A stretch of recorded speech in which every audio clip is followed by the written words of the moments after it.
ব্যবহার করতেছি। আমাদের আল্লাহ তাআলা কোন কাজের জন্য পাঠাইছে আর আমরা ব্যবহার হচ্ছি কোন কাজে? সব চলতেছি উল্টা পথে, সঠিক পথ নাই। জান্নাতের রাস্তা আমরা নাই, জাহান্নামের রাস্তার ভিতরে আছি। তো ঈমানের চাহিদা যেটা হলো, তোমার হায়াত আমানত, হায়াতকে তুমি যেন তেন কাজে ব্যবহার করো না মুমিন। আল্লাহর দেখানো পথকে তুমি অনুসরণ করো, তাহলে তোমার দাম বৃদ্ধি পাবে, দাম বাড়বে। আপনার আমার সন্তানগুলাও আমানত। ইচ্ছে করলে সন্তানদেরকে গুনাহের পথে পরিচালিত করতে পারি না, ইচ্ছে করলে সন্তানদেরকে জাহান্নামের রাস্তা দাঁড় করাইতে পারি না। কোনো সন্তান যদি জাহান্নামী হয়ে যায়, আল্লাহর আদালতে সন্তানগুলাই মামলা দায়ের করবে, মাওলা রে যাদের কারণে দুনিয়াতে গেলাম, ওই বাবা মাই তো আমাদেরকে জান্নাতের রাস্তা দেখায় না। ও মালিক, যেই বাবা মার কারণে আমি জাহান্নামী হইলাম, ওরা আসলে আমাদের শত্রু, ওরা আমাদের কোনোদিন কল্যাণ কামনা করে নাই। যদি কল্যাণ কামনা করতো তাহলে দুনিয়ার জিন্দেগির ভিতরে আমাদেরকে জান্নাতের রাস্তা দেখাইতো। কেমনে উপার্জন করা লাগবে, কেমনে ডাক্তার হওয়া লাগবে, ইঞ্জিনিয়ার হওয়া লাগবে, সুদ কেমনে খাওয়া লাগবে, ঘুষ কেমনে খাওয়া লাগবে, বা আমার সব রাস্তা শিখাইছে। কিন্তু জাহান্নামের আগুন থেকে কিভাবে মুক্তি পাওয়া লাগবে এটা শিখাই নাই। আল্লাহ যাদের কাছে ছিলাম আমানত, তারা করেছে খেয়ানত। ওই খেয়ানতকারী বাবা মাকে হাজির করো, তাদের কলিজায় পা রেখে জাহান্নামে যেতে চাই। নাউজুবিল্লাহ, জোরে কন।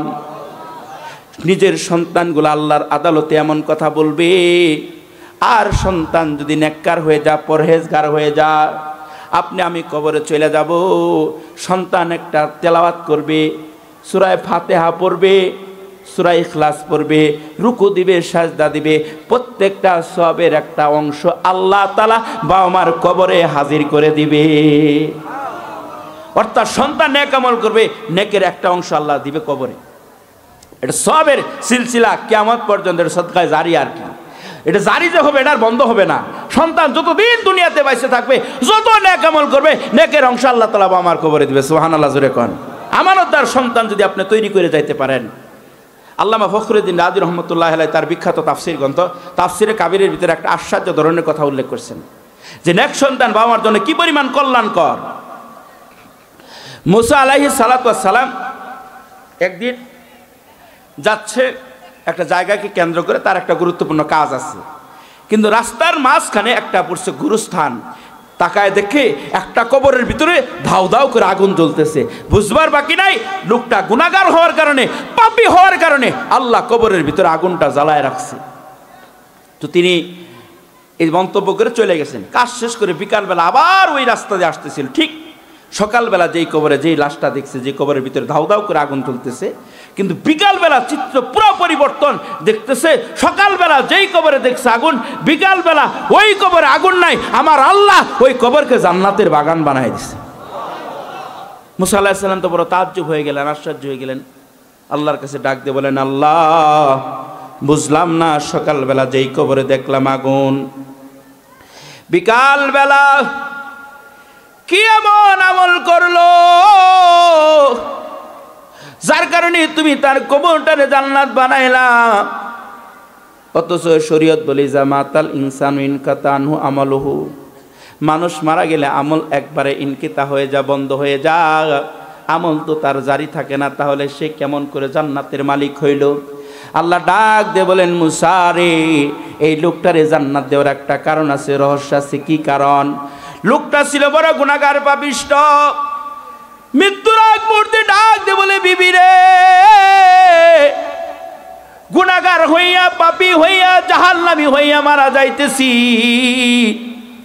তার অন্যতম কারণ হলো আমার সিনার ভিতরে আল্লাহর কালামের কোনো জ্ঞান নাই।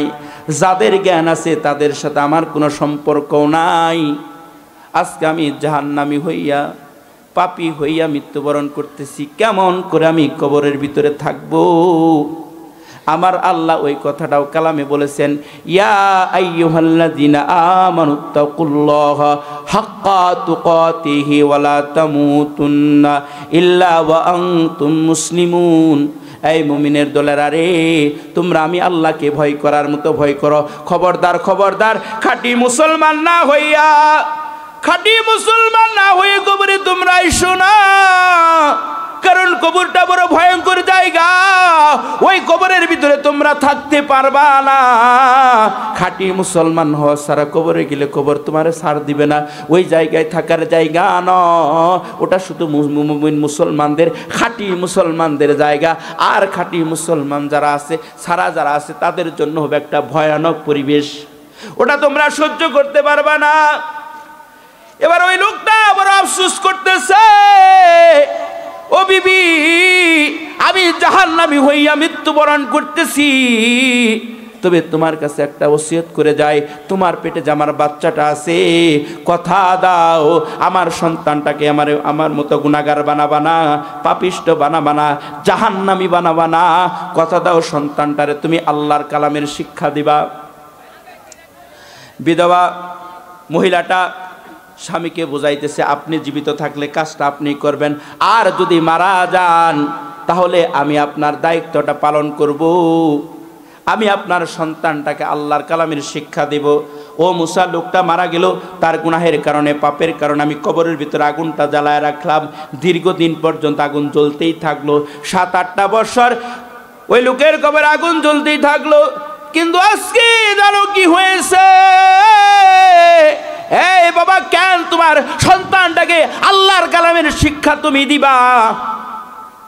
কেন দিবা?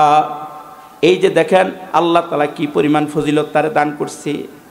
মুসা রে, ওই যে তার রেখে যাওয়া আমানত সন্তানটা আজকে বড় হয়েছে, অসহায় বিধবা মহিলাটা সন্তানকে ধরে হুজুরের কাছে নিয়ে গেছে, হুজুর আমার সন্তানটাকে আপনি আল্লাহর কালামের শিক্ষা দেন।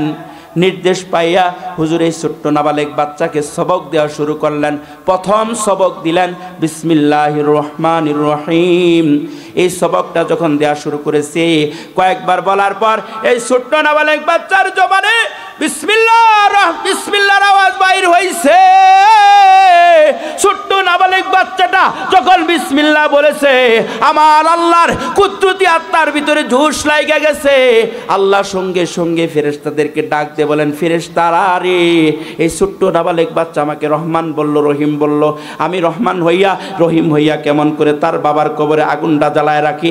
এই ছোট্ট নাবালেক বাচ্চার ধারণা আমি বলে দিব না।